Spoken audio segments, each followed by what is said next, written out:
The future is global, green, and digital. Luxembourg is ready for it.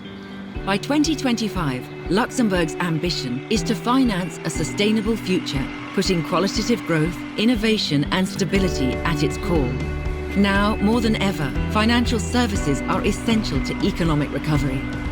For decades, Luxembourg's multi-jurisdictional expertise has helped connect global investors with firms and projects in need of financing anywhere in the world. Located at the heart of Europe, Luxembourg will further expand its role as an EU hub for companies, thereby supporting a stronger European economy, job creation, and qualitative growth at home and in the EU. At the forefront of green finance for several years, Luxembourg has not only embraced the global trend towards sustainable finance, but has taken on a leading role. We will continue to strengthen our position as a key hub for impact investment and blended finance. Drawing on a long history of innovation, Luxembourg is committed to fostering new ideas and companies by providing a rich, supportive environment for today's fintech pioneers. It is leading the way for the future of finance. A stable country with a strong economy, Luxembourg is committed to ensure compliance with international standards and continues to provide international investors with the highest possible standards of protection. Our unique pool of multilingual and highly skilled talent provides the key to unlock Europe's large and diverse single market. Luxembourg will support the continuous expansion of its financial industry, and in doing so, is steadily building a first-class financial services industry that benefits Europe and the world. We're financing a sustainable future.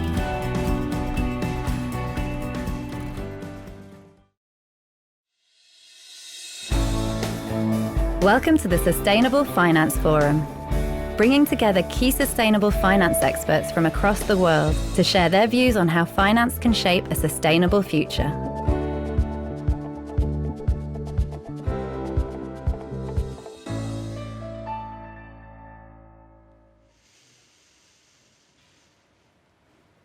Good morning, good afternoon, good evening. Once again, wherever you are in the world, a warm welcome to the third and final day of the 2020 Sustainable Finance Forum Luxembourg. Now, over the past few days, we have heard a lot about the momentum for sustainability. And we also discussed how regulators and the financial sector are collaborating to develop the sustainable finance ecosystem.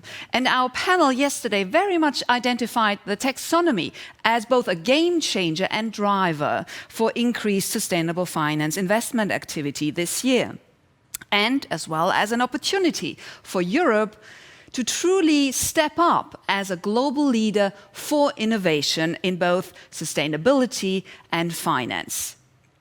So as we go out into our conversation today, a quick reminder that if you wish to tweet or make comments on LinkedIn about the conference, please do use those hashtags, the hashtag SFFL20, and also the handle for Luxembourg for Finance, at LuxFinance, so we can all see your comments and share them around. And also a reminder that once this conference is over tomorrow, on Friday, you will be able to see the recordings and go back to see the content again. There will also be an email going out to all attendees to remind you when the recordings are online.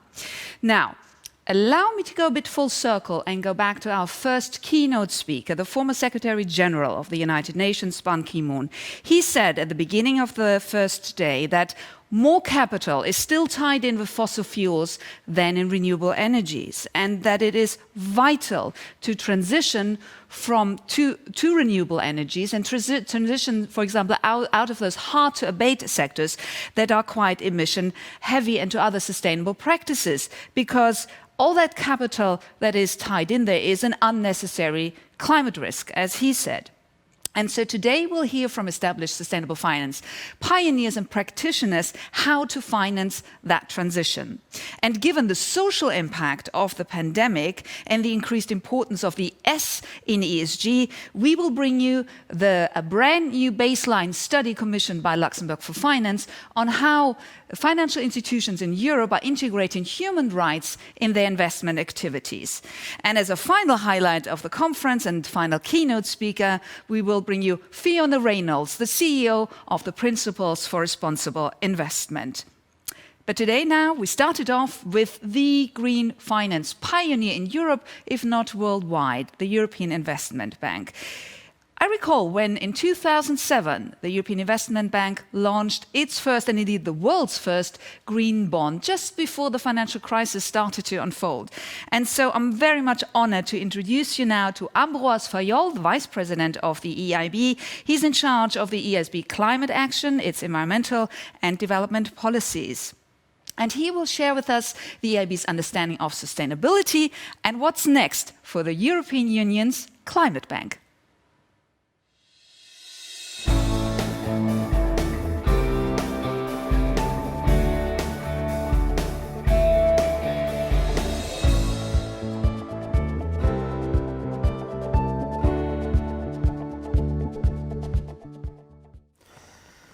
Greetings from EIB headquarters at the Kirchberg, ladies and gentlemen.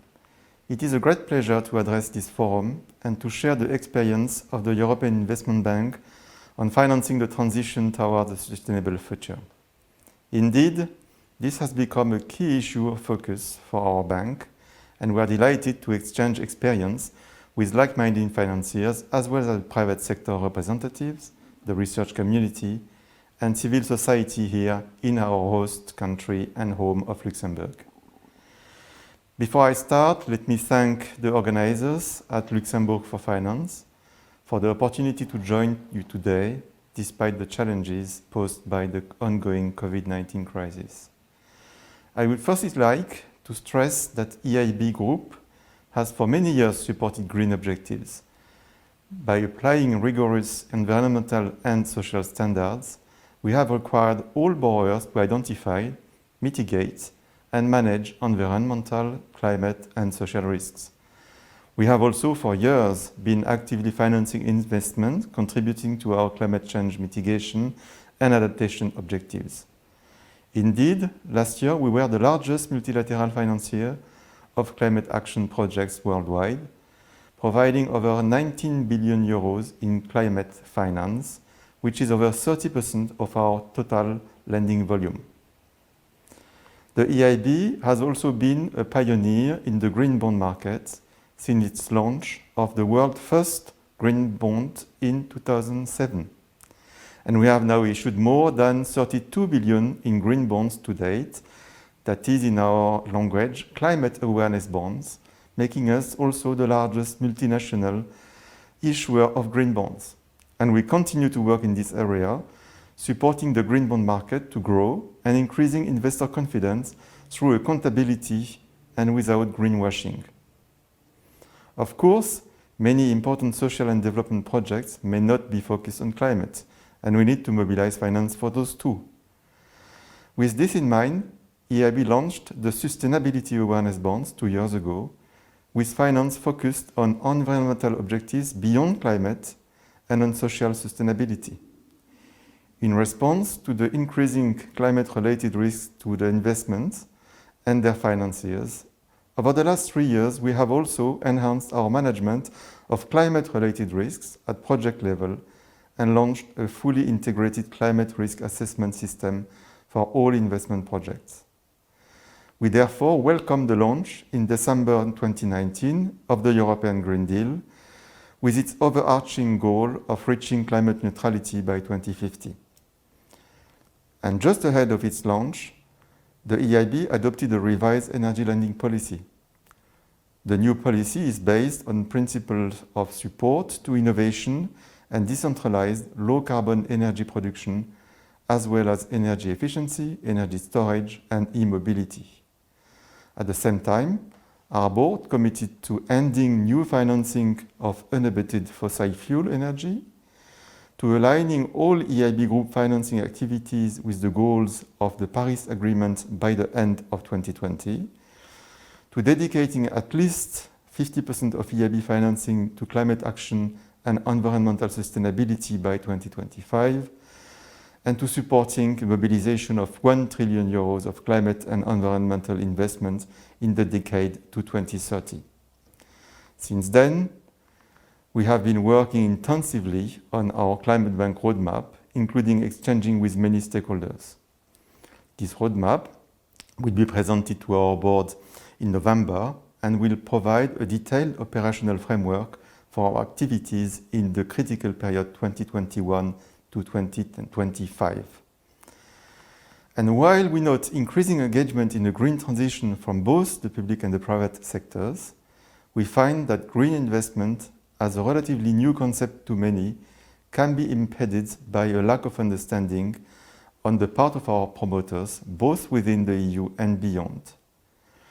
As part of our ongoing work, we are therefore developing systems to assess both the commitment of our borrowers, including public entities, corporates, financial intermediaries on lending to SMEs and investment funds, to low carbon pathways, and the contribution of their proposed investments to achieving their stated goals. Specifically, we are developing initiatives to encourage corporate and public entities to develop and implement decarbonization strategies and environmental, climate, and social risk management systems. We also are looking to support development of screening and monitoring systems by financial intermediaries on lending to SMEs, and to deliver technical assistance support to support promoters outside the EU in the design and implementation of sustainable green projects. An example of such initiative outside the EU is the launch with our partners last month of the GAP Fund. The GAP Fund provides technical assistance for urban climate projects in developing countries and is funded by Germany and Luxembourg, among others. We expect to be supporting many more clients in the future to develop and implement their low carbon and climate resilience planning.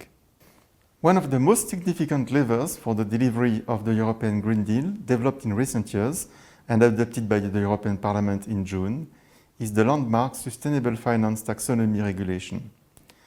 This taxonomy is a critical component of the Green Deal as it establishes a set of definition and reporting requirements without which the green finance market cannot grow to the volumes needed. As you may know, under the EU taxonomy, to be green, investment will need to contribute substantially to one of its objectives. Critically, the taxonomy also sets standards and criteria to avoid doing significant harm to these environmental objectives or to social safeguards. With the advance of the new taxonomy, finance will no longer be called green if it supports one environmental objective while undermining others or infringing on human rights. That is what sustainable finance is all about. It must be sustainable in all senses. The EIB engaged in the technical expert group developing the taxonomy and considers that, in its breadth and granularity, it sets the standard for sustainable finance globally. As a result, the EIB group will be migrating towards this new taxonomy in delivery of its green targets. Informed by the landmark progress made under the taxonomy, the EIB is also currently working closely with its partners at the multilateral development banks to update their joint definitions and criteria for what constitutes climate finance.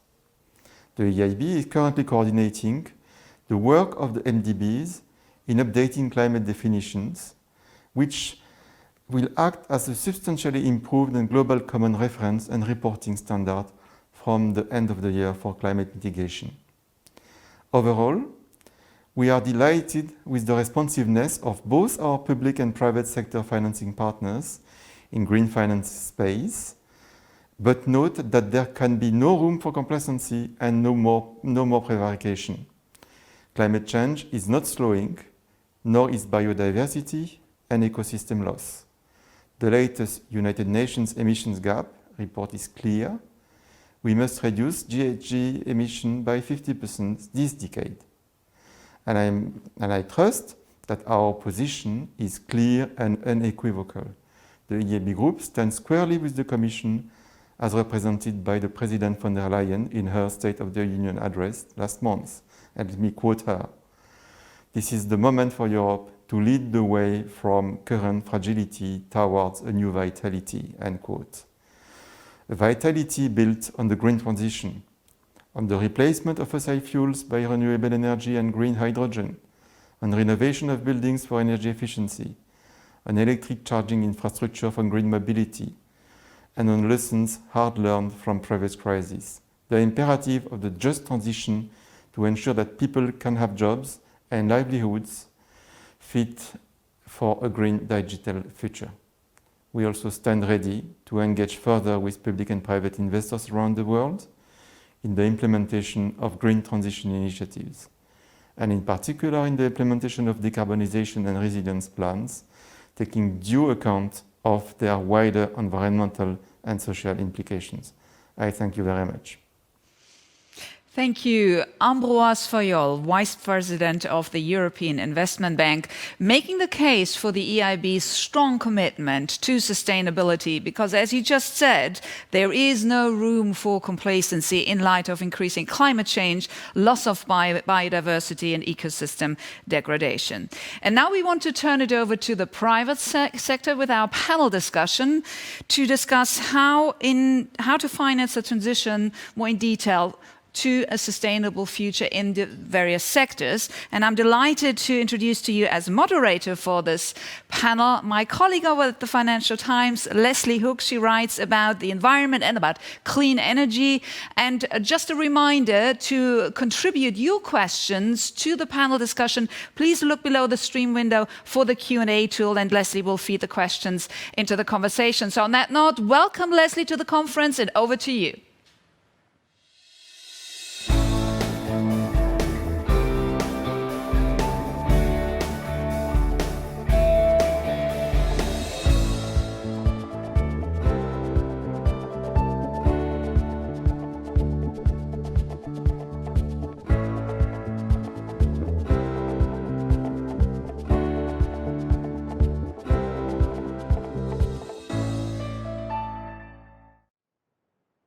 Thank you so much. And I'm delighted to welcome our three distinguished panelists to this discussion on how to finance the transition toward a sustainable future. Dr. Daniel Klier joins us. He is the Global Head of Sustainable Finance at HSBC, along with Dr. Gerald Podomnik, Chief Financial Officer at the Corporate Banking Division of Deutsche Bank, and Maxime Strauss, CFO of Cargolux Airlines, which is one of the largest cargo airlines in Europe. There could be no more timely moment for this discussion, given the events of even just the past few weeks. Last month saw the issuance of Germany's first green bond, for example. And Gerald, I'd like to begin with you by asking a bit about that issuance. You are an advisor to the German government on sustainable finance. What kind of signal did that send to the market? Well, thanks, Leslie. That's a very good opening question. I think, as you've seen in the market, this issue was a huge success and obviously was received with the sort of messaging effect that Germany takes sustainable finance and the transformation very seriously. And I think the issue of the Green Bund fits into the wider German sustainable finance strategy. Last year in summer, the government put in place a Sustainable Finance Advisory Committee to the government, of which I have the honor to serve on, to formulate a national sustainable finance strategy to promote Germany into a leading center for sustainable finance. And I think this strategy is if you like, in resting on two pillars. One is the idea to have a holistic reform of the economic system to a more sustainable future, and the other one being very specific lighthouse projects. And the Green Bund is such a specific lighthouse project where investors could see, feel, and buy Germany's commitment to the market. Thank you so much. And Daniel, I'd next like to move to you. HSBC has been one of the early movers in green bonds. What's next? Yeah, thank you, Leslie. As you say, I think the green bond market was really sort of the first poster child of the move towards a more sustainable, greener economy. And I think it was very successful. It was a framework developed by the industry for the industry.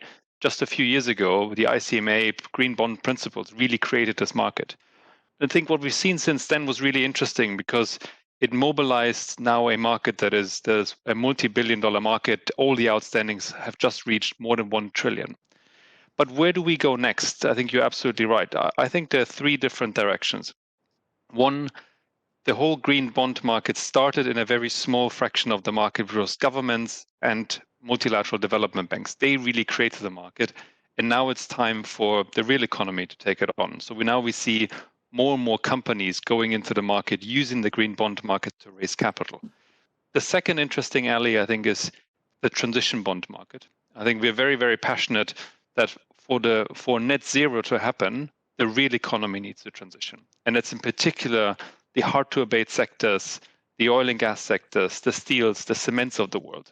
Many of these companies have plans, but they need capital. And therefore, I think transitioning the green bond into the much broader transition market, I think, is incredibly important. And then the third topic that I think is really critical is that the green bond market was fantastic, but it's only accessible for some of the largest companies in the world. And what we have seen over the last few years is now that framework move into the private capital market with green loans, sustainability-linked loans, with supply chains that have green elements in their criteria. And that's really powerful because the only way to get mid-market companies to get on board with this, SMEs to get on board with this, is to move the same principles, but take them into the private capital market. Absolutely. And that's a perfect transition into your sector, Maxime. Tell me, what's been your experience with sustainable finance as a company that is, of course, flying planes around the sky? Have you been able to access the green capital markets?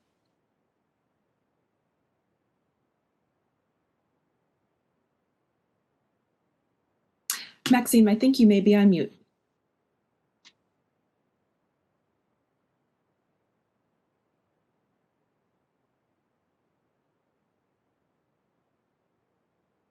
Let's just move on and continue the discussion. Maxime, we'll come back to you. We definitely want to hear from you, but I think your microphone is not working at the moment. In addition to green bonds, one of the big issues on the horizon is reporting requirements, of course, and how those will evolve and change. We've seen banks and major financial institutions start to try to run their own climate stress tests. Daniel, I'm going to come back to you, and then you, Gerald. What is that process like, and how are the evolving reporting requirements going to impact green capital markets? Yeah, so I think reporting really happens on two levels. There's the reporting of our clients, and then there's the reporting of financial institutions. I think the client discussion is really, really important, because whenever you ask investors about their appetite to increase allocations to sustainable finance, 95% of investors say they rate this market as very important and they want to increase allocations. When you then ask what is holding people back, it is normally three things. It's the lack of a consistent taxonomy, and we talked about this. It's the lack of disclosure, because capital markets need information to actually act on signals. And the third reason that we normally hear is actually the mismatch of where capital currently sits and where the opportunities are. So very often capital sits in developed markets and the opportunities sit in the emerging markets, the risk profiles don't match and the like. So disclosure, I think, is really, really key, because capital markets need better information. TCFD is very often praised as a very successful framework, but in the end, it covers still a very small number of companies. And in the last study that we have seen, only 4% of companies disclosing under TCFD actually address all of the criteria. So what I'm trying to say is, yes, it's making progress, but if we really want to mobilize capital, we need much better information, and therefore disclosure is critical. When it then comes to the bank level, you're absolutely right. Stress test will be a game changer.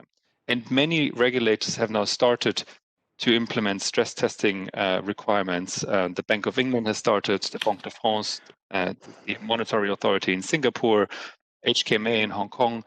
And that will be an absolute game changer, because we have seen since the financial crisis how stress tests drive capital allocation and what the transparency they will bring. So next year we will see the first results, and I think it will be very insightful for everyone to see what exposures different financial systems actually have to climate risk. I want to come back to the idea of how stress tests drive capital allocation. But first, I want to go back to Maxime. I think your microphone is working now. Welcome back. Yes, thank you. And I wanted to give you a chance to comment on how you're approaching sustainable finance from the cargo airline sector. Yeah, Cargolux has been a pioneer on the CSR. So we signed the global UN Global Compact in 2007 already, implement the goals in 2017. If you look at the green bonds, green Schuldscheins, we have looked at it. The reason why we were not able to do something is that the amount that we have for such investment is relatively small because the aircraft are difficult to qualify for it. So we were looking at other investments that we have, like solar panels, lease cars and so on. But a lot of these things we lease and we rent them. So for us, we didn't want to do really a window dressing. So we were not really able to get something from the green market. However, what we tried to do, and there we had very good discussion with the banks at a very advanced stage pre-COVID, just a few weeks before, is that we have them linked to our CSR goals, that the margin, for example, will change depending on if we achieve it or not. So a little bit more something, more soft, but more realistic for us to achieve, and which is really easier to measure for an airline. That's so interesting. And I see that we actually have our first audience question. By the way, if you're watching this, feel free to type questions in on the box on your screen, and we'll get to as many of them as we can. But our first question is very much linked to what you're saying, Maxime. And the question is, what is the duration of transition bonds? Do they differ from normal bonds? And how long until transition is finished?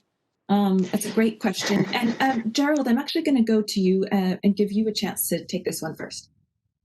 Yeah, Leslie, maybe before I go into transition bonds, if you allow me to say a couple of comments also on disclosure, because I want to, not to miss that opportunity, because as a CFO, this is something which I obviously care deeply about. And I think I completely agree with everything that Daniel has said. And disclosure is so central that for me, there are three things in a way that need to happen. We need standardization, we need more quantifiable metrics, and in the end, we need an integration with financial reporting. And if I just may briefly explain these three things, I think standardization is so important because it's great to see so many initiatives around the world and ideas floating around what could be disclosed and how these metrics should be calculated. But in the end, capital markets and the wider economy lives on standardization and scalability. So we will need to come to a somewhat ideally global agreement how ESG disclosure should look in detail. The second thing is quantifiable metrics. So far, many disclosure items that we see around sustainability are qualitative in nature, which is fantastic. But in the end, I think we need to settle on a couple of very specific metrics that actually allow us to develop the transition further. And then the third one is integration with financial reporting. And I think this is really, really key. So all companies around the world are used to financial reporting. There is an industry out there that manages this. There are standards, accepted standards of how we check whether financial reporting is proper, is correct. And I think in the end, we will need to see those two worlds of non-financial and financial reporting come closer together. So I'm putting a lot of hopes in the European Union's reform of the non-financial reporting directive, because this is really an opportunity now for us to make an important step into this. So that's, I guess, number one. Number two is, when does transition end? Well, I think that's looking into the crystal ball, but obviously there are various timeframes out there for the world to become a net zero emissions base. So I think that's one thing. On the other question about duration of products, I would like maybe to take a little bit of a different angle. I think in the end, we can include most sustainability concepts into most products. And I think what is actually quite important to see is that the market that started with the bond market, as Daniel explained, with green bonds, has now evolved so heavily that we have inclusion of ESG elements in nearly all banking products that you can see. So it's loans, obviously, it's guarantee facilities, it's supply chain finance, it's derivatives, it's investment products, and what have you.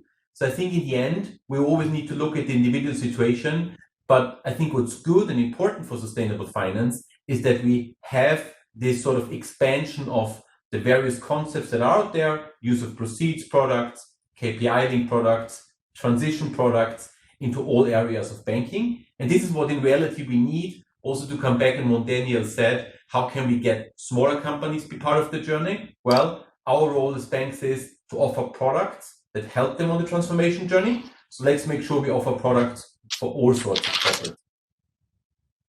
Thank you so much. And we do have a question also about SMEs. In particular, the question from the audience is, what are the appropriate financial mechanisms for SMEs to finance their transition? And Daniel, if you could just pick up on that, what are the options for small businesses, and how do you see this question of financing the transition, maybe financing companies that are brown now but are getting greener?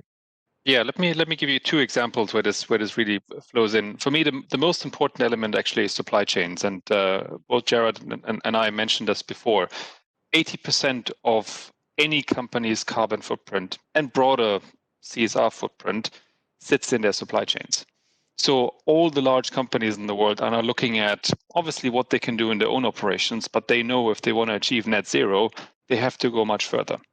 So when you look at examples that we as a bank have recently done with companies like Walmart, their intention was to bring sustainability criteria into their entire into their entire supply chain financing mandate. So their suppliers around the world, especially in emerging markets, now get incentives and additional financing if they work on ESG and especially climate criteria, and they also get disincentives if they don't. And you will see much more of that. And for me, that's one of the most powerful ways, because large companies at the moment are setting the frameworks, but the supply chains have to come along. On a separate note, obviously, a lot of smaller companies want to do this on their own terms. It's not just that they get pressure. Very often it's committed families that have been running companies for decades, and they know they want to be a responsible member of society, change their business models, work with their customers. And therefore, we see more and more solutions where we actually help customers understand their environmental footprint. So in some of our markets here in the UK, in Hong Kong, we have third-party agencies that go into clients, advise them on what measures they can take to become more sustainable, and we then provide SME green financing solutions so people can actually finance that. Very often, the financing, a bit like Maxime explained it, is then linked to achieving some of the outcomes. And that's where it becomes really interesting, because in most companies, you really drive change if you link financial metrics with sustainability metrics. And those are the products that we can offer. Thank you so much. And Maxime, I'd love to hear your views on that. You could elaborate a little bit on what that's like, and what that linking your finance with your CSR goals has made. What difference has that made kind of in practice on the ground? But it has made an awareness within the company that we, from the finance side, are looking what other departments are doing, how they are negotiating contracts, be it with the supplier on the ground handling side, be it on the procurement side, be it on how we sell charter flights to our customers. So there are a lot of things which they became now more aware, because the CFO tells them this has an impact if you don't achieve it. Operational health and safety also is a department which now we look much more in, and they see really that the CFO looks at it because it has an impact on the margin we pay. I also want to come back on the whole transition, because from an aviation perspective, we have different options to reduce CO2 emissions. One being more efficient aircraft. There, unfortunately, we talk only about every 15 to 20 years is a new freighter launched, which then is 15 to 20% more fuel efficient. And then that will take a while. So that is more difficult.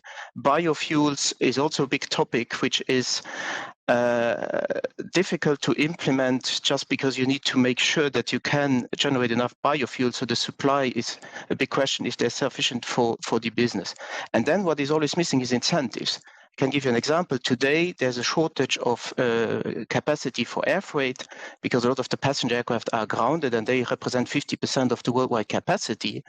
Today, you have a lot of these old aircraft 747-200. They were launched in 1972, and they still fly now. So fuel prices are low, so it makes sense to operate them, but they consume obviously more. So if they overfly Europe, they pay even less overflying charges than we pay with our most efficient one. So there's a lot of things which are still not correlated today that don't give enough incentive to operating efficient aircraft. So I'm really looking forward to the new role of the European Union to push for it, on at least from the financing side. But it's also important that beyond the financing, so the regulators, landing fees, overflying fees, that these also play into the game, because that has also a huge cost to the companies, and it helps. It's not only on the margin, which represent about 15% is the financing cost of us as an airline. Other costs are much higher, so this is not the only screw that they should turn on. Yeah. That's such an interesting point, especially about how this is a very long-term process when you're dealing with infrastructure, such as an aircraft that could be flying for decades. I want to go back to something that we just touched on earlier, but sort of glanced over, which is the TCFD. Daniel, you pointed out that of the companies that signed up to the TCFD, and I'm sure those of you watching are familiar with it, but for those of you who aren't, that's the Task Force on Climate-Related Financial Disclosure. You mentioned that only 4% of the companies that have signed up to this have actually answered all the questions on the TCFD, which is a fairly gloomy view of what impact TCFD has had.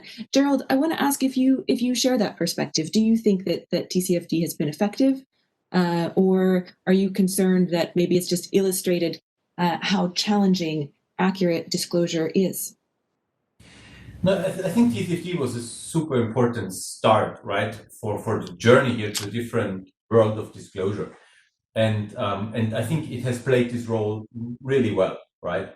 I think what we do not have to underestimate is how long it takes to create or completely change the way you disclose information about your business, right? So I would come back to my earlier statement. If we can expand TCFD with maybe even more tangible metrics, with maybe even more harmonized details, and with a sort of an outlook of where the European Union will take its disclosure regime going forward, I think then we will help the companies to implement TCFD quicker and implement TCFD in a meaningful way. So we cannot look at this in isolation, but as I said at the beginning, TCFD has definitely played a very important role to kickstart the global disclosure discussion.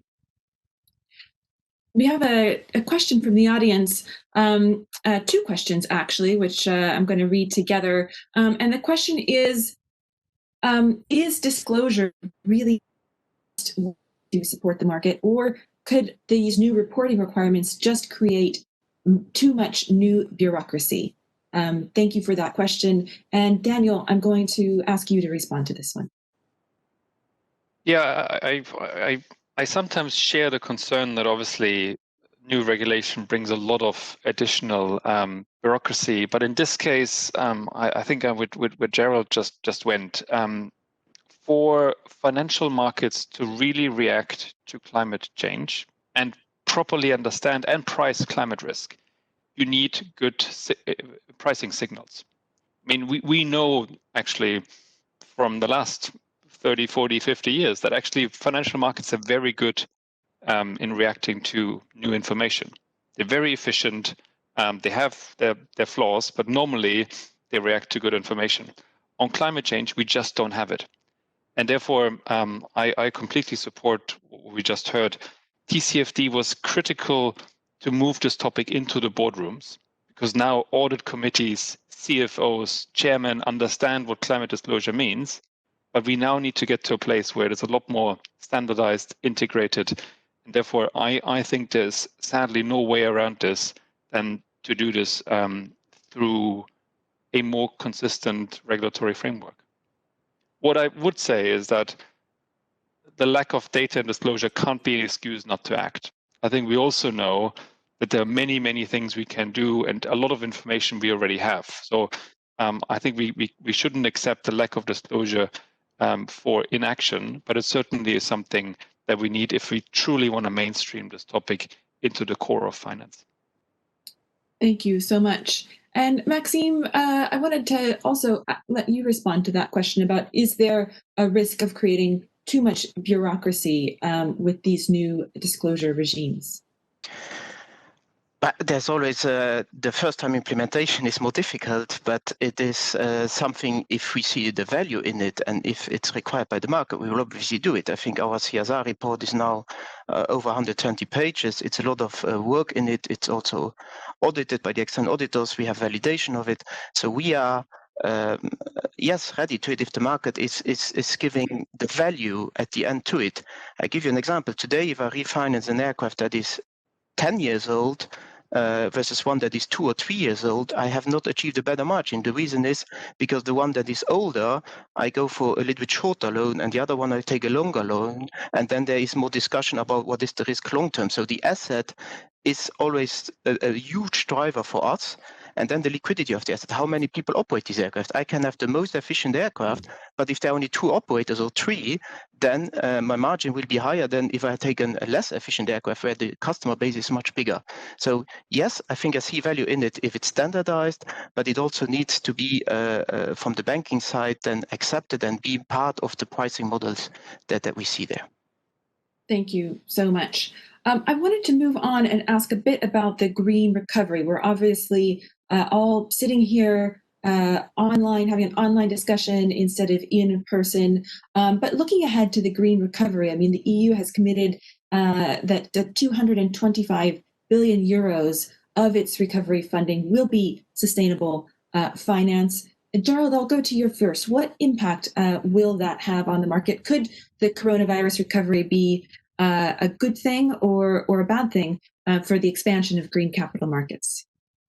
Well, I always, hesitate to comment about COVID in a positive way, but I think you're right where you're going with this question, that the European Union has just took the opportunity here to combine state support mechanism with the right direction in speeding up or accelerating the green transformation.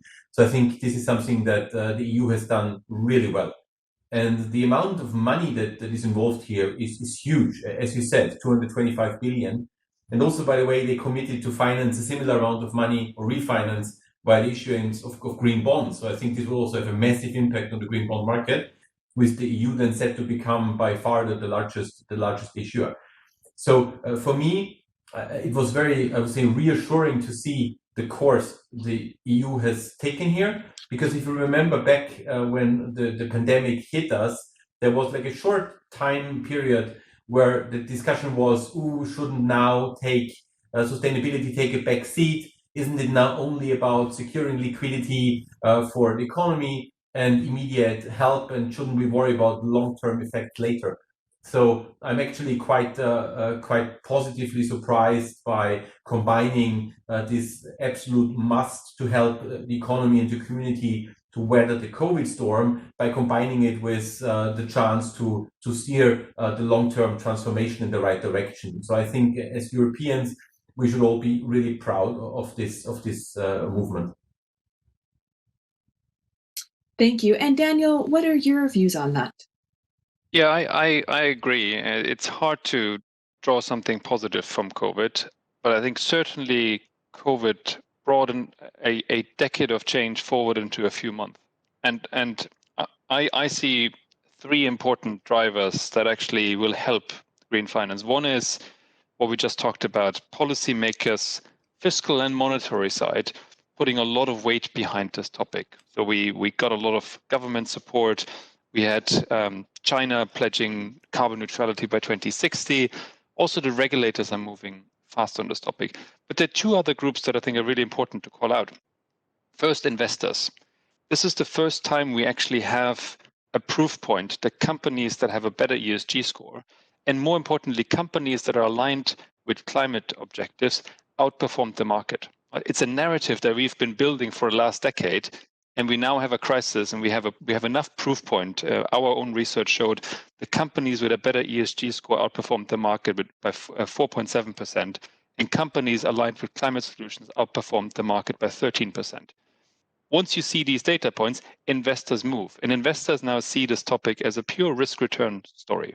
So we have policymakers, we have investors, but for me, most importantly, and I'm sure Maxime will be able to comment, a lot of companies in the real economy are using this crisis to rethink and reshape their business models. We have seen a lot of companies come out with net zero commitments in the middle of the crisis.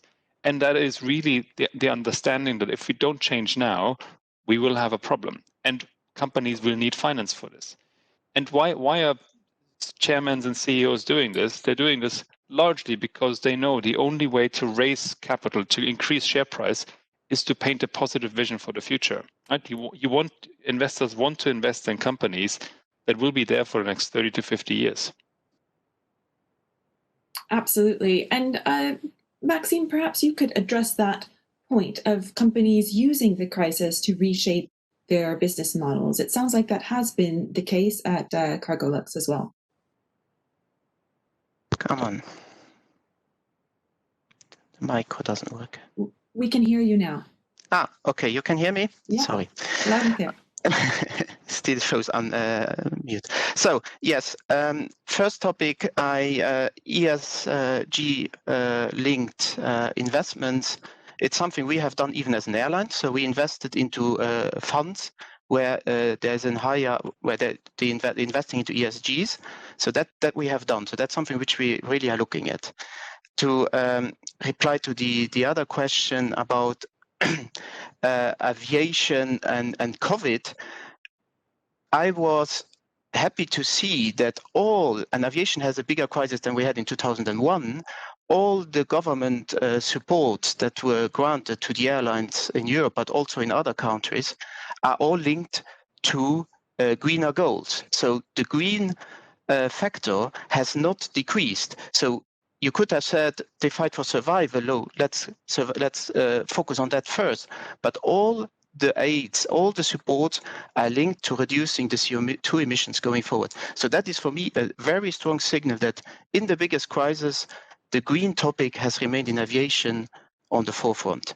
And I would just encourage also the manufacturers that they also now come and develop and take the risk to develop more fuel-efficient freighters and aircraft going forward, because they should not fear from the overcapacity that might be on some of the type of models that they stop developing, but they need to continue to innovate because there is always a need for air cargo and also for flying. Look, the pharma that needs to be flown. So there's a lot of things which cannot go by different means. Thank you so much. We only have a couple minutes left in this panel. I know there is so much more to discuss, but just as a final question, I'd like to throw out the taxonomy. It's been a big theme of this whole conference the last few days, and I'd like to hear a very brief nutshell view on, obviously the EU is forging ahead with the taxonomy. Is there a risk of having a patchwork of global regulations and definitions and standards, a patchwork approach, given that the EU is sort of so far ahead of everyone else when it comes to the taxonomy, the definition of what a green investment is? Gerald, over to you. So definitions are super important, right? I think as we heard over the last couple of days, and as you said, Leslie, this is such a sort of central topic. Yes, the EU is powering ahead, but there are discussions basically in all markets around the globe about the issue of taxonomy. So I wouldn't be too, I think, worried about this at this point in time, because I think the sort of the power of factual needs is something that we observe in all major economic areas. So maybe there will be a time delay, maybe there will be slight differences, but I want to be positive that over the next couple of years, I think we'll go into a direction where we will see taxonomies being available wherever needed. And Daniel, over to you for a final brief thought. Are you as optimistic as Gerald about the impact of the taxonomy? Oh yeah, I would agree. I mean, I'm especially sitting in the seat of HSBC. I'm obviously concerned about global inconsistency with our footprint all over the world. At the same time, somebody had to do this work, And somebody in this case was the EU, started ahead. I think very often you need to see a standard and you need to see a standard work and other people will come along. So while I see the risk, I think I applaud the EU for having done that work. And I think we'll see the positive impact and then we'll see adoption. Well, this has been a fascinating discussion.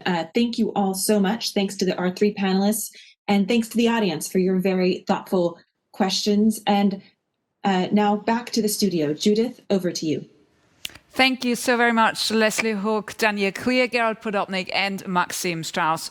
Terrific conversation we heard there. And allow me to just quickly give you my takeaway. I thought really interesting the highlights that we made here on how to finance a transition to a more sustainable future. What was highlighted by Gerald there, that now it's really key to get the reporting requirements of companies sorted, and also will be key stress testing. And regarding those reporting requirements within reporting, very much key will be standardization and quantifiable metrics with some more specifics than are now available. And then, of course, the integration with financial reporting. And to that effect, the EU's update on the non-financial disclosure regulation will be of great importance. And one of the other tasks that the panel was seeing as sustainable finance moves more into the real economy, it's really key now to facilitate access to sustainable finance for those smaller companies, for those SMEs, because the standards are being set by the large players, and the task is now to understand where are the necessary adjustments needed along the supply chain. And here the banking sector, the financial industry, is a partner for those smaller companies to understand their business environment better and how to integrate sustainability. And I also thought it really interesting, because we had that criticism yesterday also during the panel, that there is a bit of concern that the taxonomy, as it's being expanded from green to include social aspects and include a more broader understanding of environmental aspects, that there could be some more bureaucracy. But as Daniel just said, lack of data is no excuse for non-action, which is what our keynote speaker, Christian Stauf of Fidelity, said yesterday. He said, pace over perfection, let's get on with it. We don't have a second to lose. And looking ahead, it's certainly obvious, as Daniel was just saying, that there's a business case for integrating sustainability. There's hard evidence, as we've seen through this crisis, that companies with high ESG scores perform much better, are more resilient in this ongoing crisis. So even more proof that we are working in the right direction. And now shifting the pace a little bit to a different aspect of sustainable finance. You may remember earlier Ambroise Fayol emphasized that sustainable includes both green, of which we heard a lot in the panel about, and social aspects such as human rights, which is also enshrined, of course, in the taxonomy. But we need better data on the SE and ESG. It has been a bit underserved, was less in the limelight so far. But this is why Luxembourg for Finance has commissioned a study, a baseline study about how European financial institutions are indeed addressing those human rights in their investment activities. I can tell you that some 100 institutions across Europe participated in the study, which was conducted just this year between March and September 2020. Indeed, some of you who are attending the conference may have contributed to it, so thank you for facilitating this report. The study was undertaken by Finance and Human Rights ASBL in Luxembourg and the Geneva Center for Business and Human Rights. And to present to you the results of the study, I have the pleasure to introduce you now to Professor Dorothy Baumann-Poli, who joins us from Switzerland. Dorothy divides her time between Geneva and New York as the director of the Geneva Center for Business and Human Rights at the Geneva University School of Economics and Management, and in New York as research director at the NYU Stern Center for Business and Human Rights at New York University's Stern School of Business. A mouthful there. Welcome to the conference, Dorothy, and over to you. We're looking forward to hear about the results.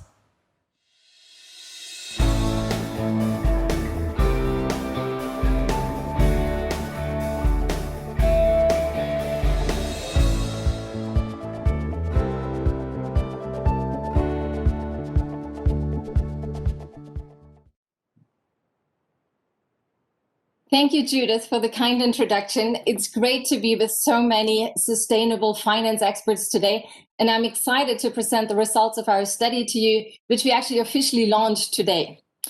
So in the short time we have, I will focus on presenting key findings and recommendations of our work. But first, let me say a few words about the context of the study and our research process.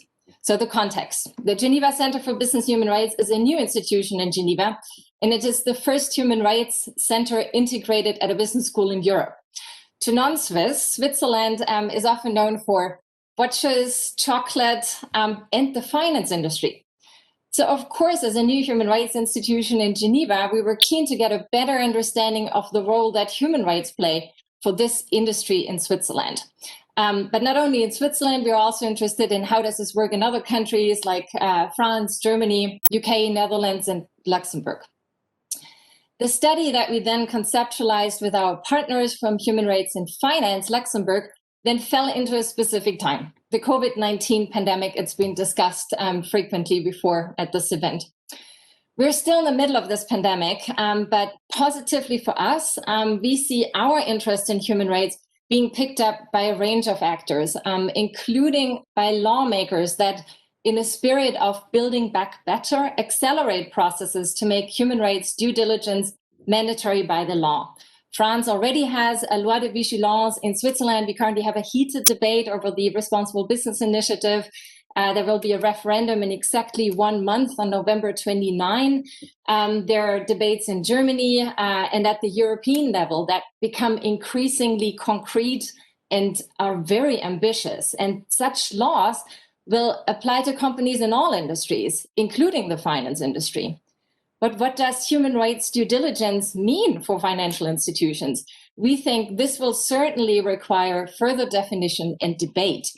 And to facilitate such a conversation about industry-specific human rights standards for the financial industry, we think it's useful to start with an assessment of the status quo. How are banks and asset managers currently addressing human rights in their activities? That was the topic of this study. So about our research process. To gain a better understanding of the current approaches to human rights, we first conducted almost 20 expert interviews. The experts were from banks, asset managers, and trade bodies that had already been working on human rights in their roles, and their input guided us in the construction of a survey. The survey assesses, on the one hand, the current implementation levels of human rights in the industry and in the respective financial organizations. And on the other hand, also tries to capture how respondents see future developments on human rights. The survey was open for 3 months. As Judith mentioned, over the summer, we received 126 responses from 11 countries. 78% of the respondents held executive or senior management roles, and the financial institutions that they represented had a total of assets under management of approximately 14.5 trillion euros as of December 2019. So, to get to the key findings, to make it easier to talk about these, I prepared a few slides that visualize the results. So first slide, please, which shows the relevance of human rights for financial institutions.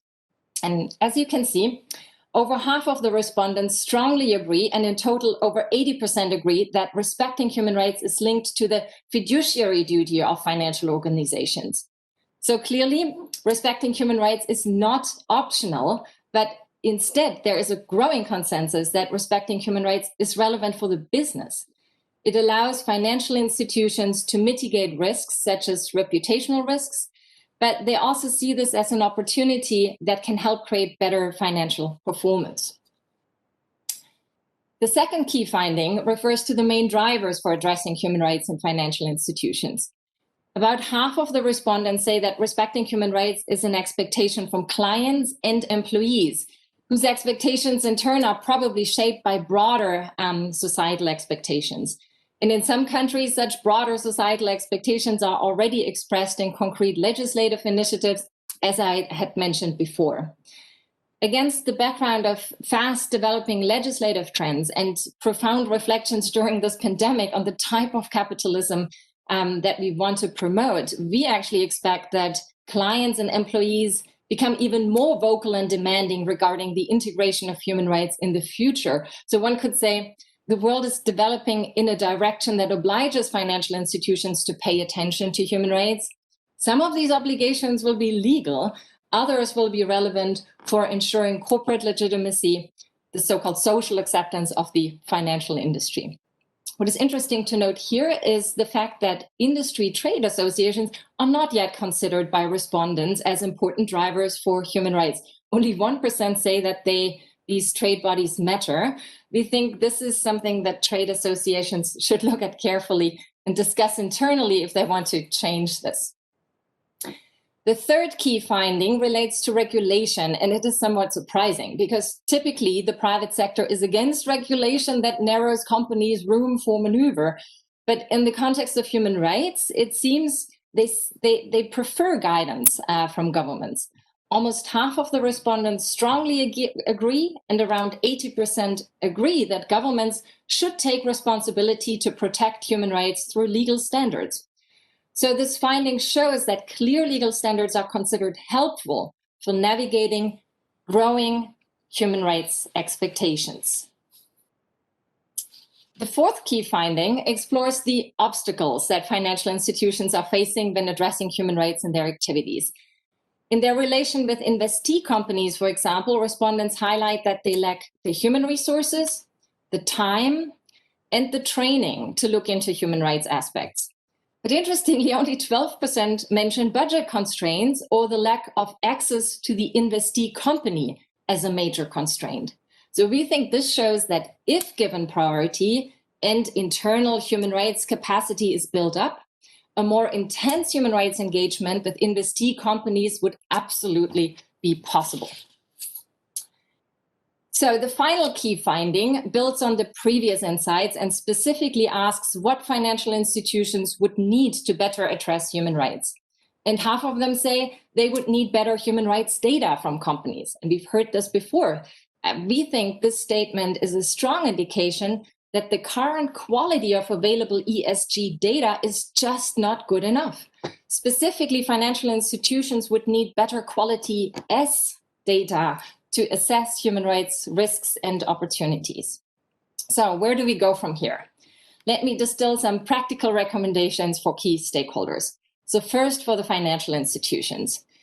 Financial institutions need to allocate adequate resources in the management of human rights. They should invest in building expertise on human rights and assign clear responsibilities for human rights throughout all levels of the organization. While human rights, and we've seen that is a leadership topic, all levels need to support the implementation of human rights in daily business practice. Second, financial institutions need to continue including and further integrating human rights considerations in decision-making processes when working and engaging with investee companies and clients. Recommendations for financial institutions and trade bodies, we recommend they collaborate to work towards the adoption of industry standards for adequate human rights due diligence. They can develop management processes, data generation, and reporting standards on human rights. Next, we have recommendations for lawmakers and regulators. We think lawmakers should step up efforts to advance the regulatory processes underway to create consistent regulatory standards at the European level. And regulators should continue encouraging financial institutions to develop industry-specific standards and reporting frameworks. Lastly, we also have recommendations for companies and clients. Companies should strive to promote meaningful data on their risk exposure and management capacity relating to human rights. And clients should ask for sustainable financial products that integrate human rights considerations, not just green bonds, maybe also social bonds. So we believe that if the key stakeholders follow our recommendations, we could leap to a more sustainable finance with human rights in a fairly short amount of time. Overall, we think the results show that there's interest and willingness on behalf of the industry to look more specifically into the human rights impacts of their activities, and that adopting these recommendations is also feasible. We, of course, hope that our study motivates further action on human rights in the finance industry.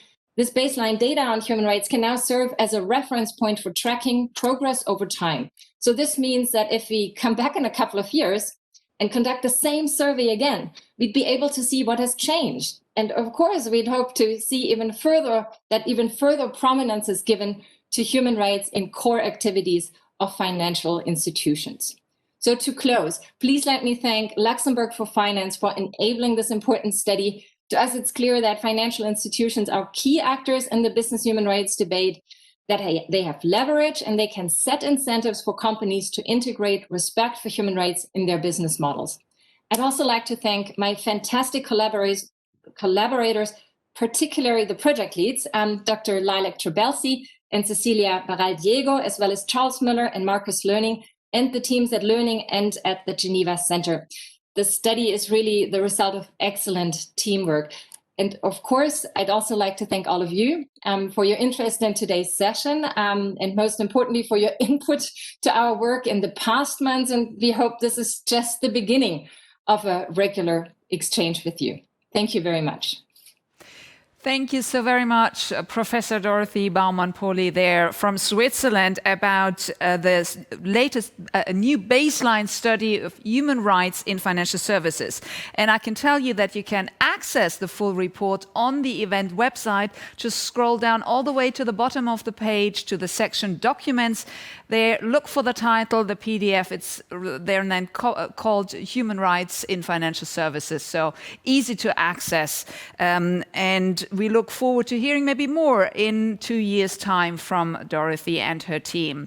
And now I can tell you that integrating human rights in the investment process is very much top of the agenda for our final keynote speaker of this conference.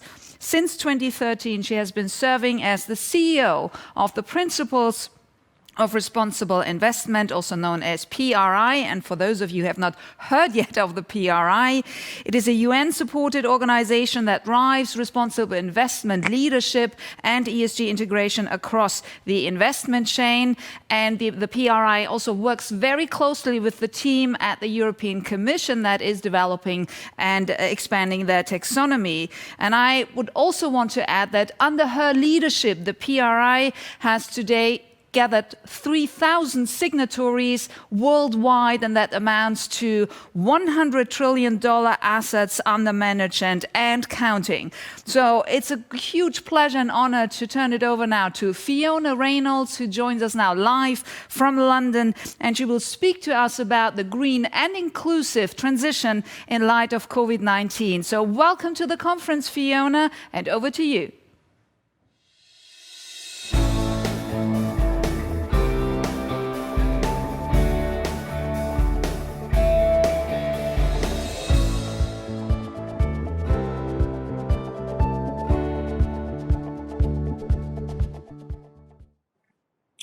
Thank you, Judith. Hi, everyone. And I really hope that wherever you are joining this in the world, this event today with the second wave spreading across Europe, that you're all staying safe and well.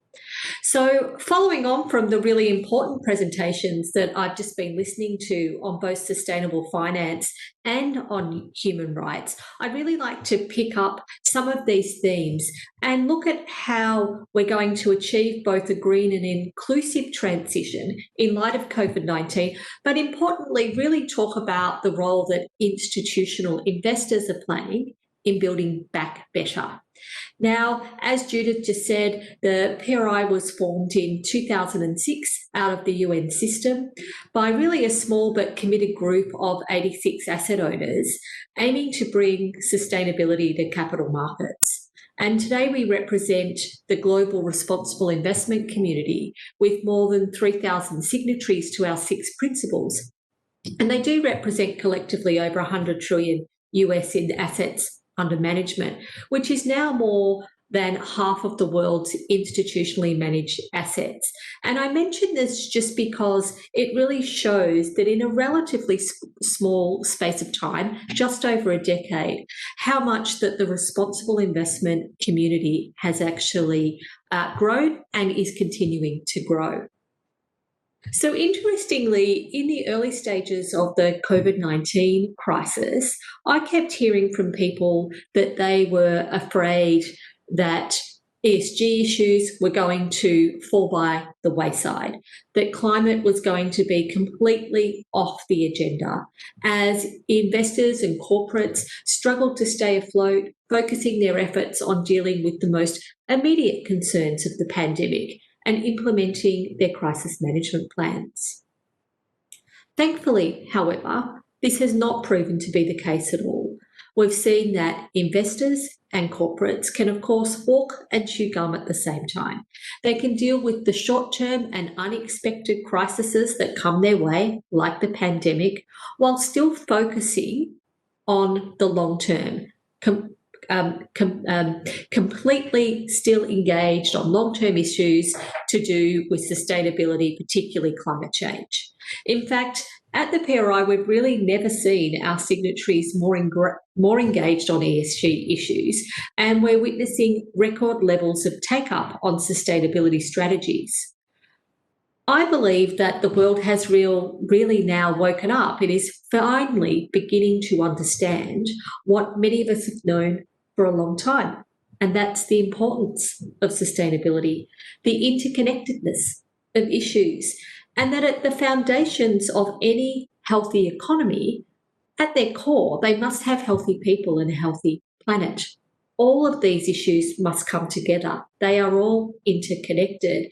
People, profit, and planet all go together. And markets, I think, are really starting to respond to this understanding. According to Morningstar, in the first half of this year, net inflows into ESG funds in the US reached $21 billion, nearly reaching the total amount for the entirety of last year. And the pandemic, as someone else mentioned in the panel, has really served as that first proof point for many on sustainability, showing that it's not about just giving up returns for social good. It's about good business, well-run companies that take into consideration a wide range of risks, that look at the long term, that think about the future, are far more aligned with the long-term investors' needs, and they're outperforming. Now, in the face of this crisis, the facts are proving the resiliency of sustainable investing. According to BlackRock data, 88% of sustainable indices outperformed their non-sustainable counterparts from the 1st of January through to the 30th of April this year.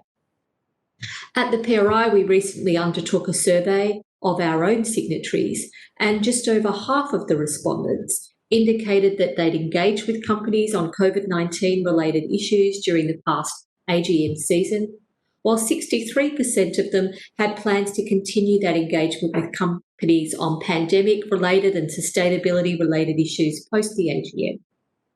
So to me, perhaps one of the very, very small silver linings in all of this tragedy is the significant boost it's given sustainability and the opportunity it has provided us to leverage the crisis to build back better. And for us at the PRI, it's clear that better translates as green, inclusive, and of course sustainable. So firstly, I just want to look at some of the things that investors are doing when it comes to green. And the opportunity to build back better is really an opportunity to accelerate the transition to net zero, and as we've heard others talk about. Along with COVID-19, the transition to a zero carbon economy tops the investor agenda. There is no more important issue.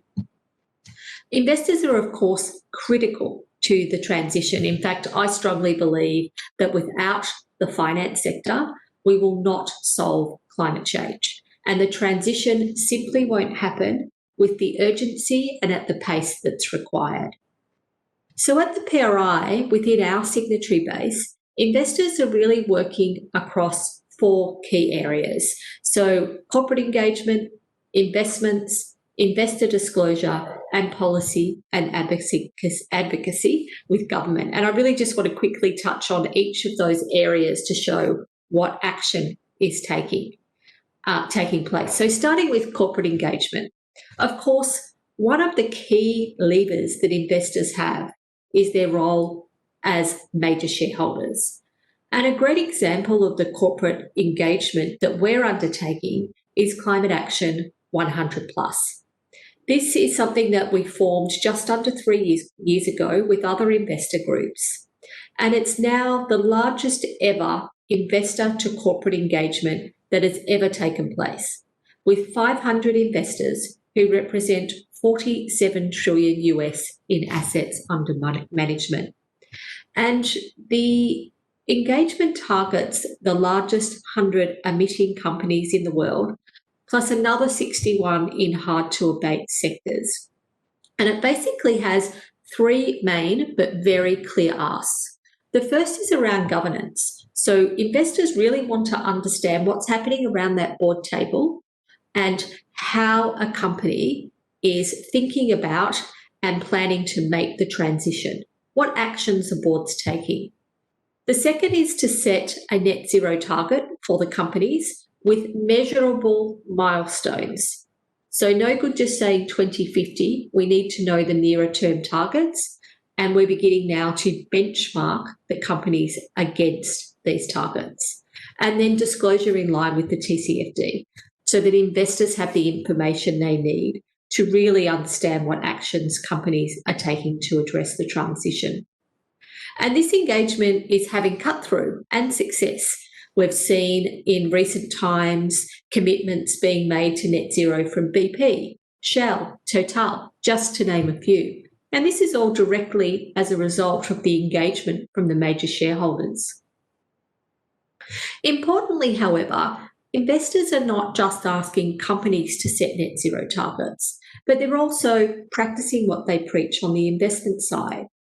So just over a year ago at the UN Secretary General's Climate Summit, with our sister organisation UNEPify, we launched the Net Zero Asset Owner Alliance. So we have 30 asset owners who have now committed to net zero across their entire portfolio by 2050. And this includes some of the largest investors in the world, such as Allianz, AXA and Kelpers. The investors in the alliance represent over 5 trillion US in assets under management.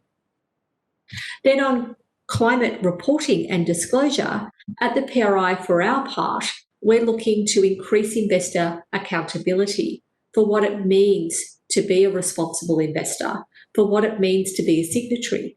And this includes streamlined but more stretching reporting requirements.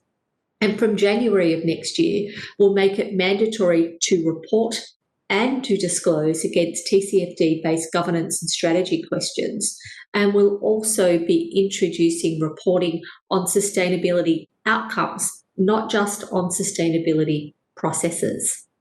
And then finally, on the green side, we're working on policy and advocacy. So investors are also engaging with governments across the globe, as despite all the work that I've just outlined, companies making commitments, investors making commitments, it's pretty difficult to say that you could get to net zero as an investor across your portfolio without changes to government policy settings.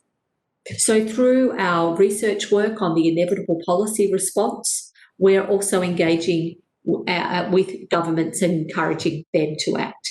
And as we know, Europe is forging ahead. And we think that, having very firm policies and a clear direction from governments is what will aid private investment to flow.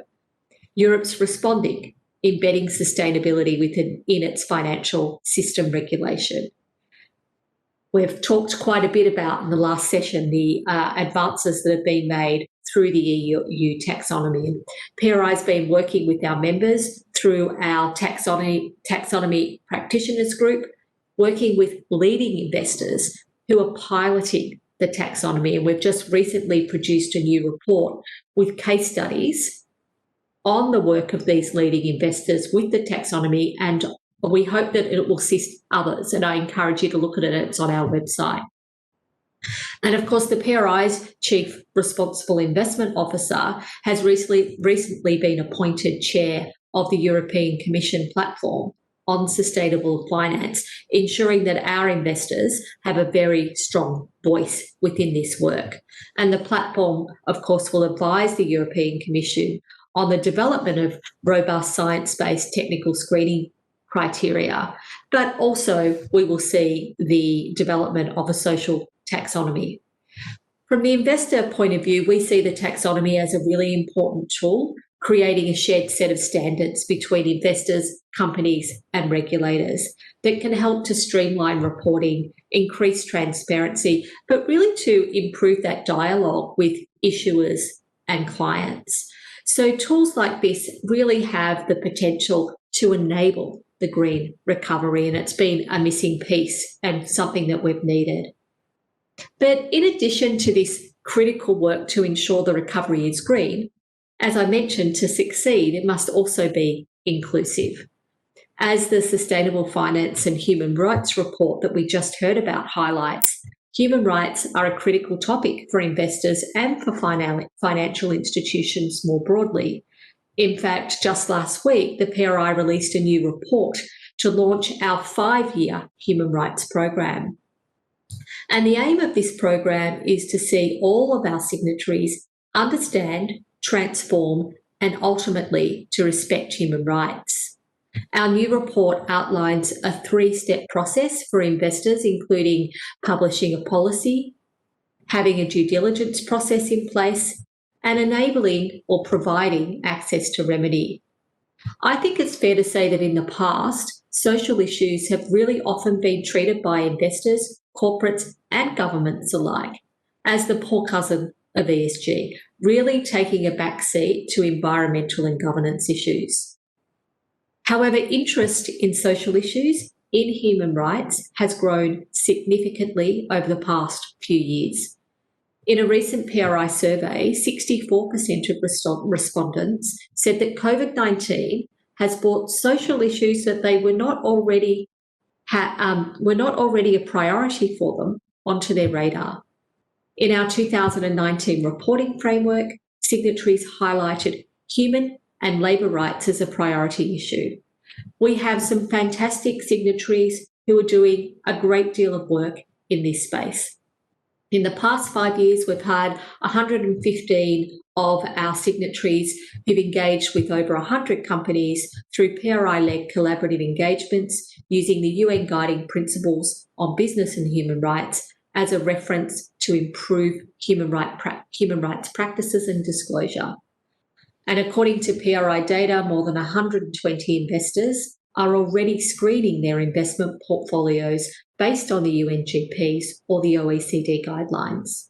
However, although we have this core group of signatories who are doing this really well and are really engaged on human rights issues, this isn't the norm and it doesn't represent the bulk of our signatory base.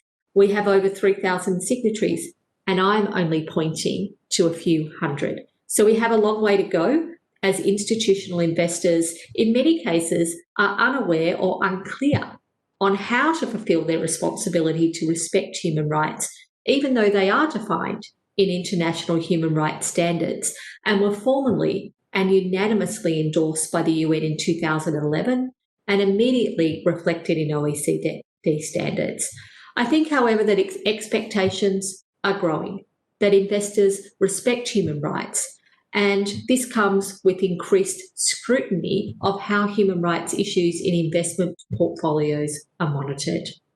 And finally, I'd also like to add that within our work on climate, we're trying to incorporate human rights. We're trying to stress the importance of a just transition in the push to build back better.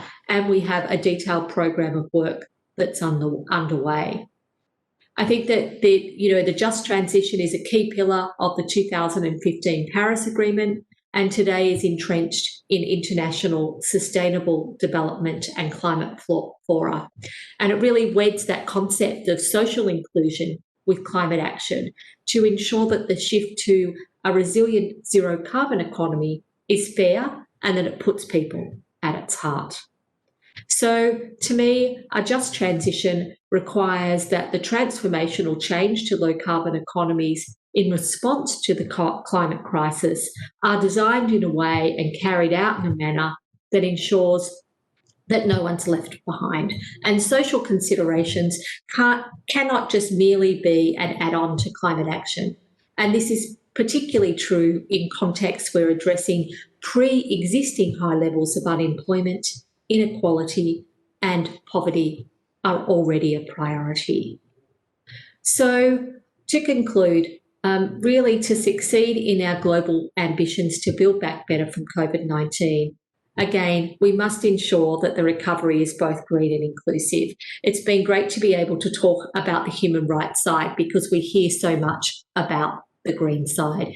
Investors, of course, have a critical role to play, including driving the transition through their engagements, through their investments, through their disclosure and advocacy. As the global responsible investment community begins to widen its focus and shift from purely thinking about ESG from a risk and return point of view, we're seeing that our investors are seeing their role as about also being able to drive real-world outcomes and to think about the impacts that their portfolios have on the real world. And this means that we will have an opportunity to create a better and more sustainable future for everyone. So thank you, and back to you, Judith, and I hope everyone really does stay safe and well during these difficult times. Thank you so very much, Fiona Reynolds, CEO of the Principles for Responsible Investment. And I second your wish for everyone out there, because this is my last task for this conference. The final words to conclude this 2020 edition of the Sustainable Finance Forum of Luxembourg is, of course, the last word of the CEO of Luxembourg for Finance. I have the pleasure to hand it now over to Nicolas Mackel.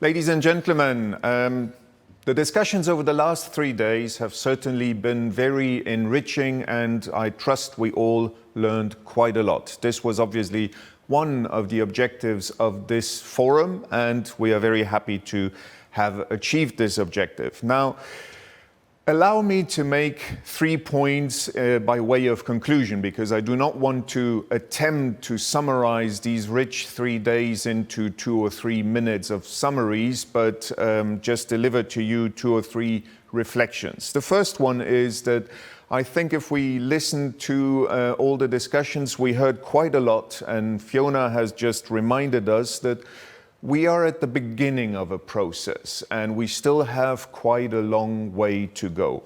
There also seemed to be a consensus emerging that more engagement from the industry is needed, and that it would take another decade before finance becomes green. We are thus allowed to ask ourselves the question of whether the glass is actually half full or half empty. I think very clearly, if we take the example of the market enthusiasm generated by the EU's first social bond, the SURE program bond that was listed on Luxembourg Stock Exchange 2 days ago, we can very confidently say that the glass is half full. As was underlined by the CEO of the Luxembourg Stock Exchange, we there have truly witnessed capital market history. More generally, I think we owe it to the European Union and to the Commission, and I would like to address this also to Martin Spolz, one of our speakers, him and his team. We owe them certainly recognition for the work that has been done. They have shown leadership with the EU Green Deal and by devising a regulatory framework that really sets standards and not only is a driver for this phenomenon of sustainable finance, but is an enabler, as the discussions have shown. Second, in Chinese, the word crisis translates into wei ji, a word that is represented by 2 characters. The first, wei, meaning danger, the second, ji, symbolizing opportunity. Indeed, every crisis bears also an opportunity. And as Britain's greatest has taught us, we should never let a crisis go to waste. It may be as yet too early to know how this pandemic will play out and what the future will be that lies at the end of the tunnel in which we currently are. But it is definitely not too early for us to look at what future we actually want and how we want it to be designed. We need to seize this moment, and many speakers have referred to this, to build back better. The current crisis should not put a stop to efforts to promote sustainable finance. To the contrary, it should become an accelerator of both green finance and social finance. And third, ladies and gentlemen, Luxembourg is certainly very proud to be playing an important part in this process. Our objective with this conference is, however, not to make you all aware of our role in this, but it is rather to get you all involved. The environmental and social challenges that we are facing are enormous, and the vast investments that will be needed will have to come also from the financial industry. The financial industry will need to rise to this occasion, and we need all hands on deck. As our discussions this morning have shown, this is also an opportunity for the financial industry. And those that embrace this opportunity can do better. If we all rise to the challenges together, we can and we will succeed. And as we say in Luxembourg, let's make it happen. Allow me to close by thanking, first of all of you, our listeners, who have tuned in to this forum over the course of the last couple of days. But also, obviously, to all the speakers and the moderators who have taken the time to share their expertise with the listeners. I would also like to thank our sponsors who, by their support, are showing their commitment to a sustainable future. Finally, allow me also to thank the technical team here in the studio who have worked tirelessly to make this possible and correct whatever problems there were. I would certainly not want to fail to thank my colleagues and team members at Luxembourg for Finance. But last and certainly not least, I would like to thank Judith Bogner, who yet again has led us through these 3 days of program with competence and grace, but more importantly, a lot of passion for the issue of sustainable finance. Thank you very much, dear Judith. Ladies and gentlemen, I invite you already now to join us next year on October 20th for the 4th edition of the Luxembourg Sustainable Finance Forum, hopefully in both digital and physical form. Until then, stay safe.